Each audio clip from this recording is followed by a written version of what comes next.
Hey, good evening, everybody. Todd with Rustic Inspired Designs here. I'm going to do a little tutorial here. I'm going to let the cat out of the bag to one of the little things I do. I do those photo transfers, and I make different kind of rustic signs with different photos. You could do this with a family photo. You can do this with a picture you get off the internet. I'm going to give you the first step here, and then I'll turn the camera off and get things ready for the second step. But just to get things started for you, what you're going to need is they call this product right here. This right here is called a gloss gel medium. It's made by Liquitex. You can get that from Hobby Lobby. You can get that from Amazon. You get it from anybody, I guess. Just look it up. I'm not promoting either one of those places. Then you're just going to need one of these little cheap Home Depot, Lowe's, Hobby Lobby brushes. You're going to throw that thing away. And here you can see one of the flags I do. That's a 24 inch by 36 inch.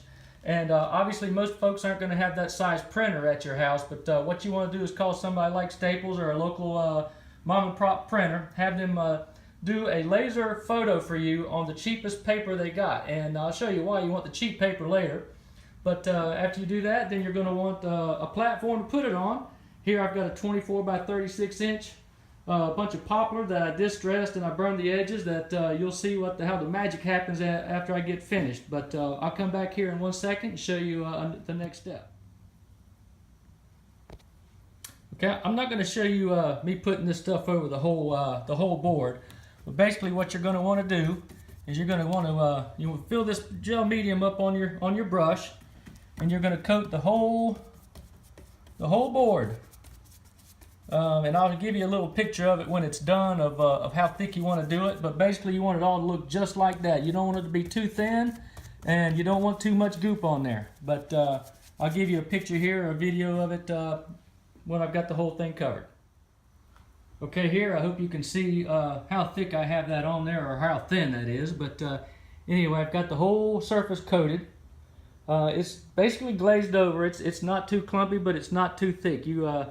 Maybe you can see it here better, but anyway, that's what you're trying to achieve. And now I'm going to place the photo on it, and I'll come back to you again. Okay, once you have that paper on there, you're going to want to go through the whole thing and press it down. I don't know if you can see where these wrinkles are in here, but don't do this like you would window tint or anything like that. Just lightly press around. You can even press those little wrinkles in, but I'll show you when this is done. It's amazing what those little wrinkles wind up looking like when this thing is dry. But anyway, you want to smooth it out, not too hard, because the paper is going to start getting a little damp, and you don't want that paper to rip. But anyway, I think you get the idea. Make sure you get the edges. And next step is we'll let this dry, and I'll come back and show you what to do next. All right, folks, it's off to the next step.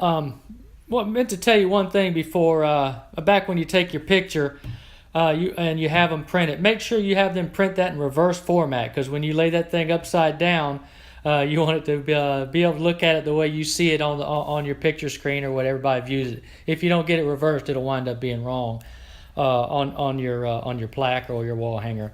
But anyway, the next step, what you're going to want to do is take a little bucket of water. You want to take a sponge, and what you're basically going to do, of course, you're going to wet the sponge down, and you're just going to lightly rub it over the surface of your paper until your paper gets a little damp. You can do that in sections, or you can do the whole piece. But you just want to make sure you get the paper nice and damp, not soaked. But basically, you can see the picture coming through. What you're going to wind up doing is you're going to rub this paper off. You're not going to peel it off or anything like that. You can't be too quick with it. It's not a slow process, but it is a process you want to take some time with, or otherwise you're going to spend a lot of time and effort and it not come through. So I'm going to finish up doing what I'm doing here, and I'll come back and show you the next step after you damp the paper down. Okay, we're back at it. After you've let that paper soak in that water for about 5-6 minutes or so, what you're going to come back and do is you're going to lightly rub it, and you'll get used to the pressure once you start doing these things. But you're going to rub away that paper off of your boards, and you're going to slowly have to work that all the way around your whole picture. As you can see now, see this picture right, this spot right here. This is two things. It's me rubbing a little too hard, or it could be that the ink just didn't take. I think what you're seeing right there is probably I rubbed a little too hard. So there's two things happen here. One, you can like that because this is going to wind up being rustic, and on a rustic photo or a picture, a rustic flag, there are always parts and pieces missing, so that's a good thing.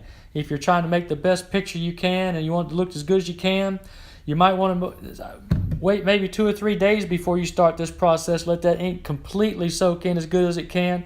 Then take your time with rubbing. But I'm not going to show you guys all this. I'll come back and show you about half of it again, then we'll show you the end of it. Okay, we're about halfway through here, just to give you an idea. And here's where you can see the paper. As you rub it off, it'll all come off like that. And you can see there's going to be different areas where it takes better, or comes off, or it's perfect. But that's just what happens here. Each time you do this, it's going to create a different. If you use the same photo over and over and over, you'll never wind up with two alike. They're always going to be different, especially if you distress and burn the edges and burn some of the inside field. But I'll come back again here in a minute.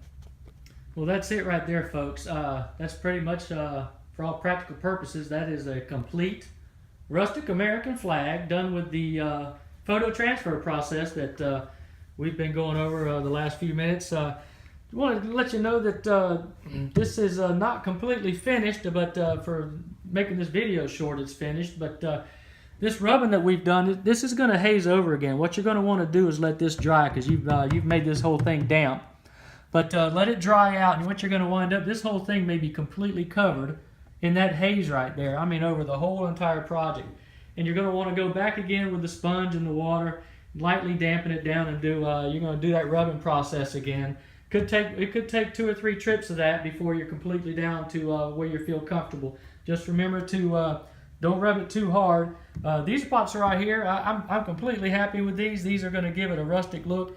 What I do is when I'm finished with this thing, and you see that part right there, I go over the finished product with this right here. This is a Watco Danish oil. It's in a dark walnut or a medium walnut color.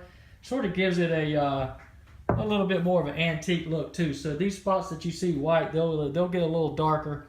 I guess you could go over it with some poly or vinyl. I've never done that myself, but I like to keep the rustic look. But anyway, folks, that's it. I hope you found this video informative. I hope it was something that you enjoyed watching. I hope it wasn't too long. I'm not a big video guy. I'm more of an Instagram guy. So if you get a chance, come on over to Instagram and look up Rustic Inspired Designs.